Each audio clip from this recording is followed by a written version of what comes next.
Assalamualaikum warahmatullahi wabarakatuh. Alhamdulillahirrabbilalamin. Wassalatu wassalamu ala ashrafil anbiya wal mursalin wa ala alihi wa sahbihi ajma'in. Subhanaka la ilma lana illa ma 'allamtana innaka antal alimul hakim. Rabbi shrah li sadri wa yassir li amri wahlul 'uqdatam min lisani yafqahu qawli. Amma ba'du. Anak-anak yang dirahmati Allah sekalian, alhamdulillah, syukur kehadirat Allah Subhanahu wa taala. Hari ini kita dapat lagi bersiaran, dan pada hari ini saya akan sambung tentang sistem pemerintahan Islam bahagian 2. Dan hari ini kita akan berbicara tentang konsep asas khilafah dalam sistem pemerintahan Islam. Boleh ya? Baik anak-anak yang dirahmati Allah sekalian, konsep asas khilafah dalam pemerintahan Islam. Pertama, kita kena tahu apa itu maksud khilafah. Dia ada dua kat sini, satu khilafah, satu khalifah. Khilafah ni ialah sistem pemerintahan Islam yang dinaungi oleh seorang pemimpin Islam yang adil dan patuh kepada syariat Allah Subhanahu Wa Taala. Jadi khilafah itu sistem tu sendiri. Ya, sistem pemerintahan Islam, dan dalam sistem itu dia dinaungi oleh seorang pemimpin Islam yang adil dan patuh kepada syariat Allah Subhanahu wa taala. Sistem khilafah ni ialah sistem pemerintahan Islam. Sementara khalifah, individu yang diamanahkan oleh Allah Subhanahu wa taala untuk mengurus dan mentadbir dunia mengikut syariat Allah Subhanahu wa taala. Baik, itu perbezaan antara khilafah. Khilafah ini sistem pemerintahan Islam itu sendiri. Khalifah ini individu yang diamanahkan oleh Allah Subhanahu wa taala. Okey? Boleh faham? Saya bawa contoh di Malaysia. Khilafah ni maksudnya perlembagaan Malaysia. Sistem perlembagaan Malaysia yang ada di Malaysia, dan dia dinaungi oleh seorang pemimpin Islam, diperintah, ditadbir oleh seorang pemerintah Islam, pemimpin Islam yang adil. Ya, perlembagaan Malaysia itu khilafah. Sementara orang yang mentadbir ataupun menguruskan sistem pemerintahan Islam serta menguruskan rakyat di dalam sesebuah negara itu, nama dia khalifah. Ya, khalifah ini ialah individu yang diamanahkan oleh Allah untuk mengurus dan mentadbir dunia mengikut syariat Allah SWT, mengikut sistem pemerintahan Islam lah. Okey anak-anak boleh faham? Khilafah sistem tu sendiri, iaitu perlembagaan Malaysia contohnya, dan khalifah ni pemimpin yang mentadbir perlembagaan Islam mengikut syariat Allah SWT. Dan yang ketiga, rakyat. Rakyat ni seluruh penduduk dalam sesebuah negara yang berkewajipan untuk mentaati khalifah selagi tidak bercanggah dengan syariat Islam. Boleh faham? Okey. Rakyat ni kita lah. Seluruh penduduk dalam sebuah negara yang mana penduduk ini wajib taat kepada pemimpin. Dan pemimpin pula mesti buat benda yang tidak bercanggah dengan syariat Islam. Maka kita kena taat. Okey anak-anak? Boleh ya? Baik, yang ketiga, yang seterusnya kita tengok ciri-ciri khilafah. Ciri-ciri perundangan Islam tu. Yang pertama, melaksanakan undang-undang Allah Subhanahu wa taala. Maksudnya dalam perundangan tadi, dalam perlembagaan yang kita buat tadi, dia melaksanakan undang-undang Allah Subhanahu wa taala. Maksudnya undang-undang yang ada dalam Al-Quran dan hadis. Ciri-ciri khilafah, bukan khalifah, khilafah, undang-undang tu. Yang kedua, dalam undang-undang itu melaksanakan amar ma'ruf nahi mungkar, iaitu termaktub di dalam undang-undang dalam pentadbiran untuk melaksanakan amar ma'ruf, untuk melaksanakan mengarah kebaikan. Ya.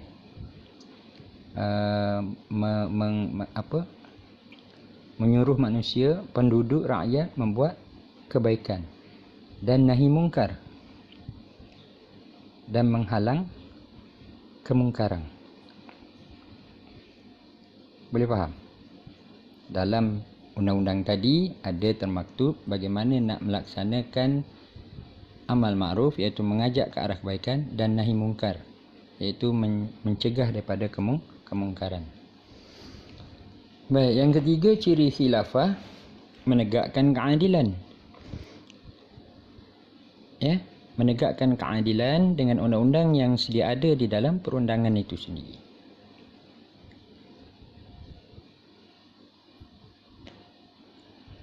Supaya apa yang diberi hukuman dan sebagainya adil. Ya, memberi kebajikan kepada rakyat adil.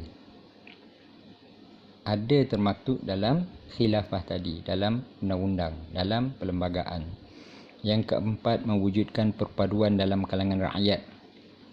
Setiap apa yang ada dalam undang-undang perundangan tadi ialah semata-mata untuk mewujudkan perpaduan dalam kalangan rakyat. Baik, itu ciri-ciri khilafah. Sekarang kita masuk kepada bab khalifah. Khalifah pula. Tadi khilafah berkaitan dengan undang-undang tu, berkaitan dengan perlembagaan tu, berkaitan dengan syarat-syarat, hukum-hukum dan apa yang ada dalam perlembagaan. Sekarang syarat menjadi khalifah, pemimpin. Khalifah ni pemimpin. Macam apa dia syarat dia? Yang pertama, muslim yang mukmin. Dia muslim dan dia mukmin. Ada beza tak muslim dengan mukmin? Ada beza tak? Orang yang kita yang dilahirkan daripada kalangan orang Islam, ibu, mak, ayah orang Islam, maka kita muslim. Ataupun orang yang bukan beragama Islam, menganut agama Islam ataupun memeluk agama Islam, maka dia muslim. Mukmin, dia Islam dan dia buat apa yang disuruh oleh Allah dan dia tinggal apa yang dilarang oleh Allah. Mukmin ni beriman maksudnya. Maksudnya syarat menjadi khalifah yang pertama ialah seorang lelaki Islam yang beriman. Yang kedua, berilmu dan memahami masalah negara. Dia ada ilmu tentang negara. Dia ada ilmu tentang nak mentadbir negara. Itu syarat dia. Yang ketiga, adil dan saksama. Mesti adil, tak kira bangsa, tak kira rupa parah, tak kira keluarga, tidak ada semua tu. Dia mesti adil kepada semua. Ya. Dan mampu mental dan fizikal yang keempat. Maksudnya dia otak yang cergas, fizikal yang kuat, yang cergas, tak ada sakit dan sebagainya. Itu syarat menjadi khalifah. Berpengaruh dan keturunan baik. Ya, orang yang berpengaruh, yang dikenali, ini syarat yang utama lah. Ya. Syarat-syarat yang utama. Berpengaruh dan keturunan baik. Maksudnya dia berpengaruh dari segi keturunan dia, dari segi kebaikan dia. Boleh faham? Bukan berpengaruh kerana dia jadi gangster besar. Itu tak boleh lah. Dia jadi ketua perompak.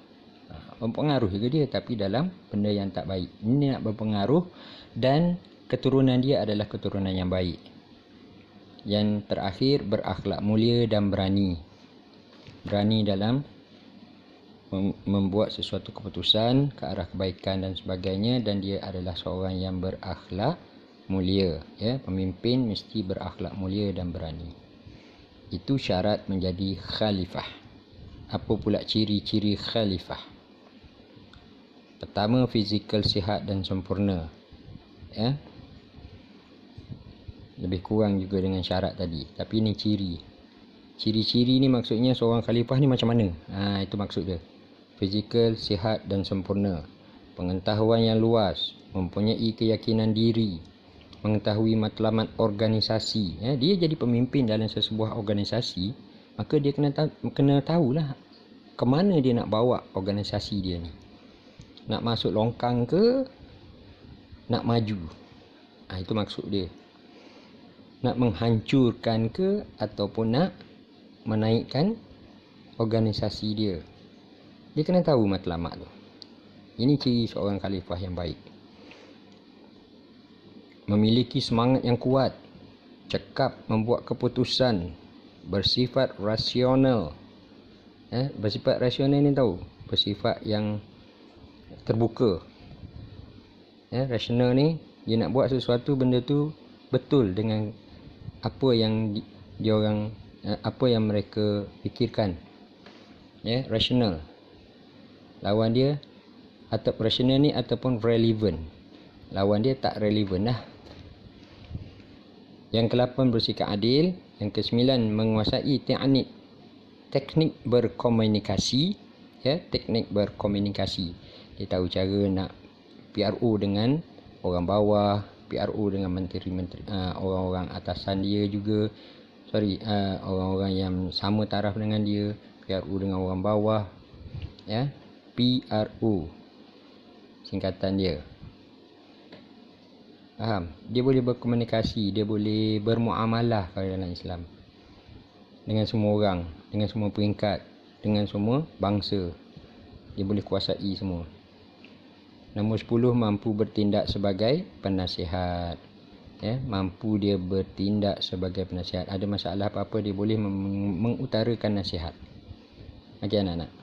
Saya nak laju sebab masa ada 1 jam jawab.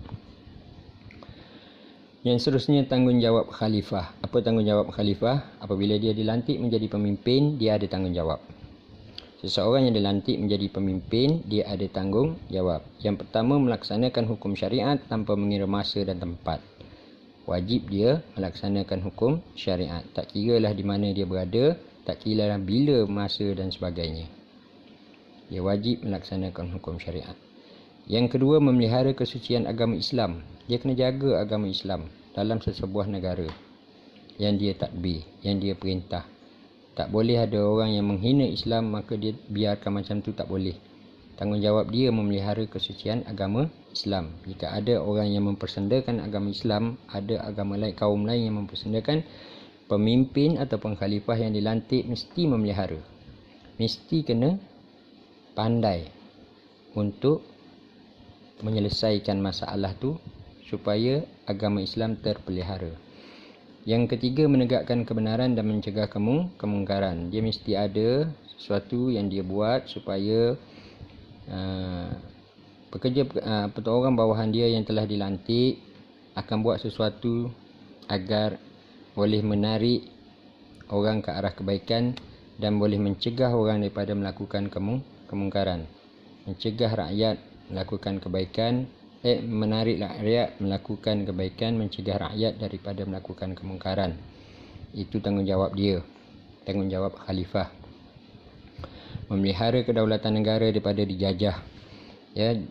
Memelihara kedaulatan negara daripada dijajah.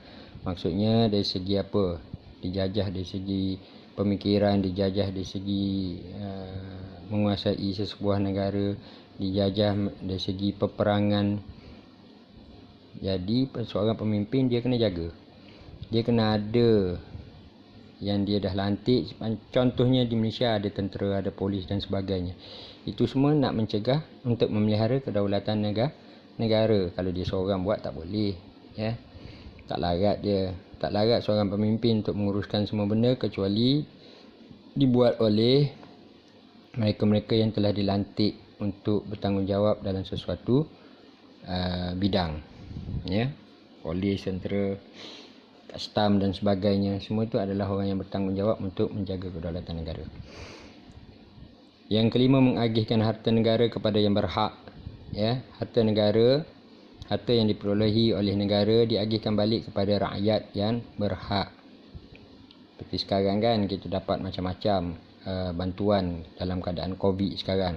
B40-nya macam ni, M40-nya macam ni, bujangnya macam ni, macam-macam. Itu semua adalah daripada wang negara, bukan wang daripada duit poket pemimpin. Wang negara diagihkan balik kepada rakyat.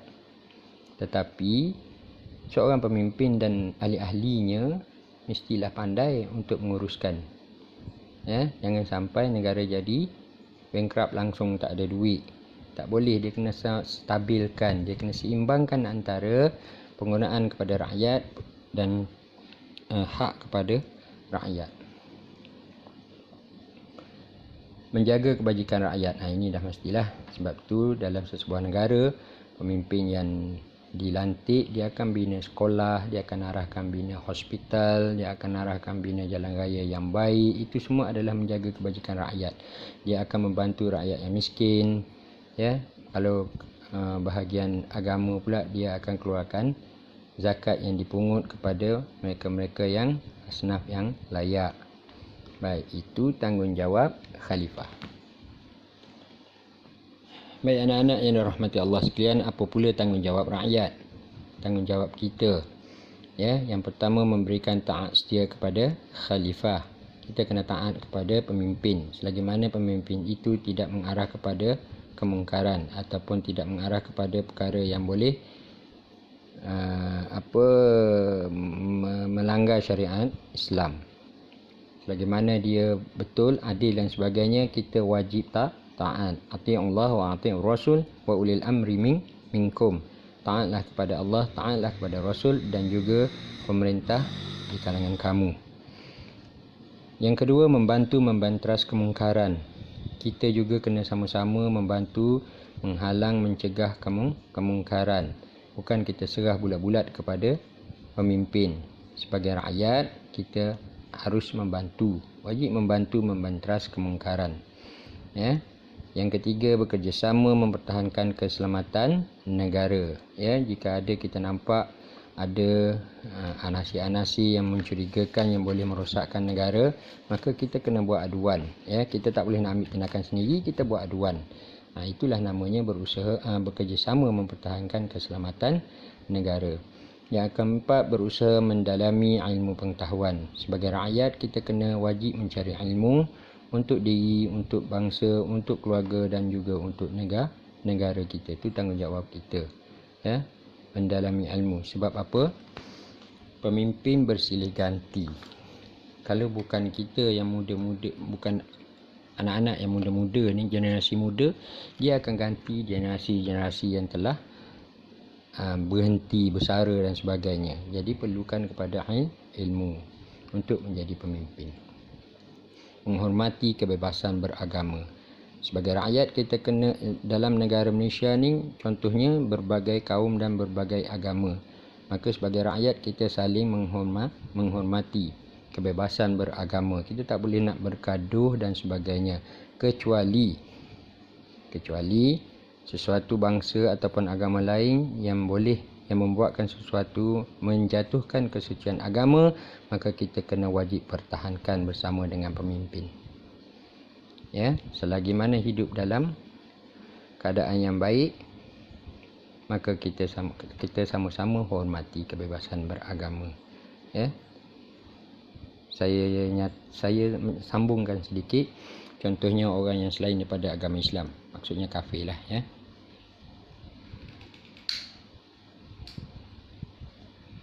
Agama kafir, orang kafir. Kafir ni terbahagi kepada dua. Satu kafir harbi, satu kafir zimmi. Yang di Malaysia ni adalah setakat ini adalah kafir zimmi, iaitu orang kafir, orang yang bukan beragama Islam tetapi dia hidup dalam keadaan orang Islam, mengikut perintah. Maksudnya dia tidak melawan perintah-perintah ataupun peraturan-peraturan yang berkaitan dengan negara. Dia tidak memberontak, dia tidak membuat rusuhan dan sebagainya sehingga menyebabkan negara menjadi huru-hara, maka dia dikira kafir zimmi dan dia tidak melawan orang Islam. Itu penting. Jika sekiranya dia melawan orang Islam ataupun dia boleh membawa kepada kemusnahan orang Islam, boleh membawa kepada ketakutan orang Islam dan boleh membawa kepada pergaduhan agama dalam Islam dengan orang Islam, maka dia adalah kafir harbi. Seperti mana yang berlaku di Yahudi. Yahudi itu adalah dikira kafir harbi, kafir yang boleh dilawan, menjadi musuh kepada orang Islam, kafir harbi, malah boleh dibunuh. Okey, boleh faham ya? Kafir ni ada dua, satu zimmi, satu harbi. Tapi di Malaysia ni adalah kafir zimmi, orang bukan Islam yang yang beragama bukan Islam tetapi dia dipanggil kafir zimmi, dia masih lagi boleh berkomunikasi dengan orang Islam, boleh duduk dalam keadaan baik-baik dengan orang Islam. Baik, seterusnya menasihati khalifah ke arah kebaikan. Tanggungjawab rakyat juga menasihati khalifah dalam ke arah kebaikan. Ya, iaitu kebebasan bersuara. Boleh bersuara untuk menasihati pemimpin-pemimpin yang ada dengan jalan yang betul. Ya, dengan saluran yang betul. Bukan kata memberontak dan sebagainya, itu bukan menasihati. Ya, itu melawan namanya. Nasihati ini dengan cara yang betul, dengan cara berunding, bermuafakat dan sebagainya, berbincang dengan pemimpin untuk ke arah kebaikan. Dan yang terakhir, menjaga keamanan hidup bermasyarakat. Ya, kita hidup dalam bermasyarakat, kena jaga keamanan, ya, kestabilan dalam masyarakat. Baik anak-anak yang dirahmati Allah sekalian. Yang terakhir ialah hak khalifah. Apa hak khalifah dan apa hak rakyat? Kita pergi kepada hak khalifah dulu. Hak khalifah ialah mendapatkan ketaatan dan kesetiaan daripada orang di bawah kepimimpinannya selagi tidak bercanggah dengan akidah syarak dan akhlak Islam. Apa maksudnya? Ya, maksudnya khalifah ni dia berhak mendapat ketaatan dan kesetiaan daripada rakyat selagi mana dia sendiri buat sesuatu tidak bercanggah dengan akidah syarak dan akhlak Islam. Apa yang dia buat, rakyat dia berhak menuntut ketaatan dan kesetiaan rakyat untuk ikut, kecuali benda yang bercanggah dengan akidah syarak dan akhlak Islam. Disuruh benda elok, kita kena ikut. Rakyat kena ikut. Ya. Kerajaan dah buat vaksin. Suruh rakyat semua cucuk vaksin untuk keselamatan satu Malaysia. Kita kena ikutlah. Sebab itu arah kebaikan. Jangan kita nak jadi anti vaksin pula. Itu dah kira tidak ikut. Sebabnya dia buat, kerajaan buat tak bercanggah dengan akidah, tak bercanggah dengan syarak, tak bercanggah dengan akhlak Islam. Malah mufti dan pakar-pakar agama, alim ulama mengatakan benda tu harus, malah wajib pun kita kena vaksin untuk mencegah daripada kemudaratan yang besar. Okey, itu hak khalifah. Baik, hak rakyat ni apa? Hak kita ialah memilih khalifah ataupun memilih pemimpin. Tu hak kita. Bila berlaku? Bila ada mengundi pilihan raya. Itu hak kita untuk memilih siapa pemimpin yang kita nak pilih. Dan kita nak pilih pemimpin, kita kena tengoklah ciri-ciri pemimpin tadi macam mana. Khalifah yang perlu ada, khalifah yang perlu kita pilih, pemimpin yang perlu kita pilih macam mana. Itu maksud dia. Hak kita memilih pemimpin. Bukan saja-saja buat pilihan raya tu nak pangkah. Itu hak kita, hak rakyat. Tapi kena tengok pemimpin macam mana yang kita nak pilih. Yang kedua, hak mendapat pendidikan. Hak kita untuk mendapat pendidikan. Sebab itu pemerintah buat sekolah. Pemimpin buat hospital. Buat college dan sebagainya, universiti dan sebagainya. Sebab hak kita untuk mendapat pendidikan. Malah dikira satu kesalahan ibu bapa yang tidak menyekolahkan anak dia. Malah boleh dipenjara. Ibu bapa yang tidak menyekolahkan, menghantar anak dia ke sekolah. Maksudnya anak dia tak sekolah, maka ibu bapa boleh dihukum penjara. Itu hak mendapat pendidikan. Yang ketiga, hak mendapat perlindungan dan keselamatan. Sebab itu pemerintah adakan polis, askar, tentera dan sebagainya untuk melindungi rakyat, untuk menjaga keselamatan negara, rakyat. Sebab itu adalah hak rakyat untuk mendapat perlindungan dan keselamatan. Yang keempat, hak mencari dan membelanjakan harta. Hak kita untuk kita cari harta. Hak kita untuk membelanjakan harta. Dengan syarat kita cari harta tu tidak menyalahi undang-undang. Kau merompak, itu bukan hak awak, hak kita. Aku nak cari harta tapi dengan cara merompak, salah, menyalahi undang-undang. Dan hak kita juga untuk membelanjakan harta, duit kita. Hak kita untuk belanja, berapa banyak nak belanja. Tapi kena ikut, jangan membazir dan sebagainya. Walaupun itu hak kita. Yang kelima, yang terakhir, hak kebebasan bersuara dan memberi pendapat. Seperti mana tadilah, kita berhak untuk menyuarakan pendapat kita, tapi dengan saluran yang betul. Bukan cara di jalanan yang boleh memudaratkan orang lain dan sebagainya, merosakkan harta benda dan sebagainya. Itu tak boleh.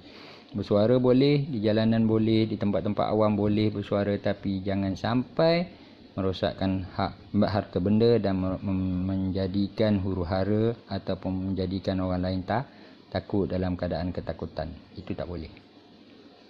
Baik anak-anak, saya rasa setakat itu saja untuk hari ini. Dan nanti kita akan ada lagi bahagian yang ketiga. Bahagian ini panjang dan ini adalah bab yang terakhir untuk tingkatan 5. Sistem pemerintahan Islam ini adalah bab yang terakhir, bab yang ke-6 dalam tingkatan 5. Jadi sekali lagi saya nasihatkan supaya jaga SOP, jangan keluar rumah kalau tidak ada apa-apa kepentingan. Dan satu lagi saya minta, mohon subscribe, like dan share, serta jangan lupa tekan loceng untuk channel YouTube saya ni. Jadi saya sudahi dengan Assalamualaikum warahmatullahi wabarakatuh.